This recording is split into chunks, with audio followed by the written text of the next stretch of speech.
It injects the most amount of money of any other time in the year in Australia.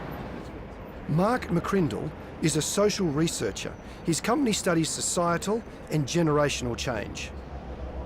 Well, the biggest spend of any time in the year is in the lead up to Christmas. So it's the major component of the expense in the year. And keep in mind, while it's expensive for us all around Christmas time, we all benefit from that because the economy is benefited. And in addition, that's how a lot of people get the money, of course, through the casual work, through the overtime that they are working around Christmas.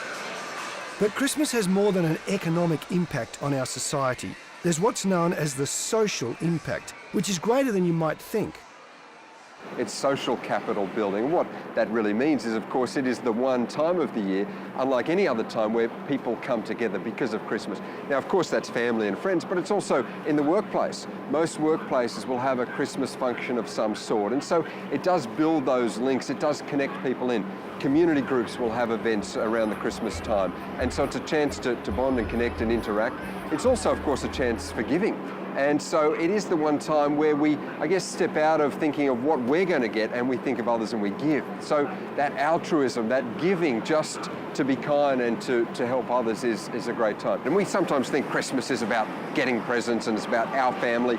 But if you stop to think, it's actually about connecting with neighbours, community groups, work colleagues, and then even others in terms of those that are more in need than ourselves. So the ripples of Christmas spread way beyond just ourselves. I don't know whether this is a personal question or a research question, but is there any way of sort of saying, so what do you reckon the social capital of all that is? If we say that it's a $20 billion economic capital building exercise, we'd have to say the social value is far beyond that. I mean, we love living in Australia, not just because of the economic side, but because of the benefits of living here, and Christmas provides that. It's the, where else in the world do you call a stranger mate than in Australia? You know, the community and the interaction with others is just in the DNA of us as Australians. All backgrounds and types, we interact pretty well, and that is heightened at Christmas. There's that feeling in the air. And you remember back to the Olympics in Sydney just a decade ago, and people said it felt like Christmas. In other words, the benchmark that we have when we're feeling good is the Christmas time, and so that is incalculable as far as the benefit that provides our society. So when you're weighing up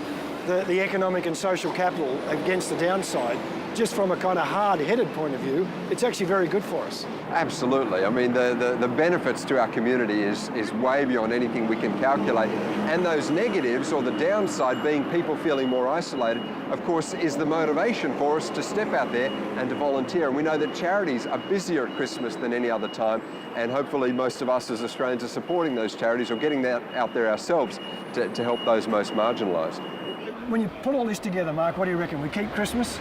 Oh, we sure do, you know. We sometimes get a bit cynical, particularly at the busyness of the day, you know, and it's about the commercialisation, the brands, and I've got to clean the house and bake all of this stuff, and I'm going to overeat, and all of those little things that perhaps creep up as slight irritations, but I'm sure we all agree that it is a great time to connect, to interact. It's about just bigger than ourselves. It's about serving others and ultimately remembering, you know, the true meaning that it all came from, and I think Christmas is that special day. We keep it. I think it's a good day in our calendar.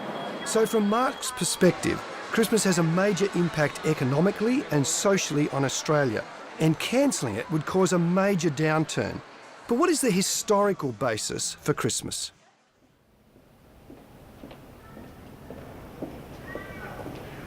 We've come here to Macquarie University to find out. We're here to talk to Professor Alana Nobbs about how can we know that the birth of Jesus actually happened. Professor Alana Nobbs is the head of Department of Ancient History and co-director of the Ancient History Documentary Research Centre at the university. She has a particular interest in the history of early Christianity. We're talking about Christmas, where we celebrate the birth of a baby born a long time ago. Now, how do we know that that really happened? Well, as a historian, I'd be very confident to say that Jesus was born, that he lived. There are many elements of the way the Gospels record his life in Galilee that accord with what we know from other sources of life at that time. We do have other references, particularly to his death in a couple of other sources. So when you're talking about that, yes, there's very, very good historical reason to believe that Jesus lived, that he basically lived the life as recorded in the Gospels. I can see from the historical evidence born possibly around 5 BC. The actual date isn't terribly important, but there's some research that shows that there were conjunctions, astrological conjunctions around 5 BC, which would fit with what we know from the biblical stories. So it's more a matter of putting it together as a historian, as one does for other figures. I mean, how do we know that that Julius Caesar was ever around, or Alexander the Great, Augustus? It's all much the same principle. But is there any hard evidence to support the Christmas story? Find out next.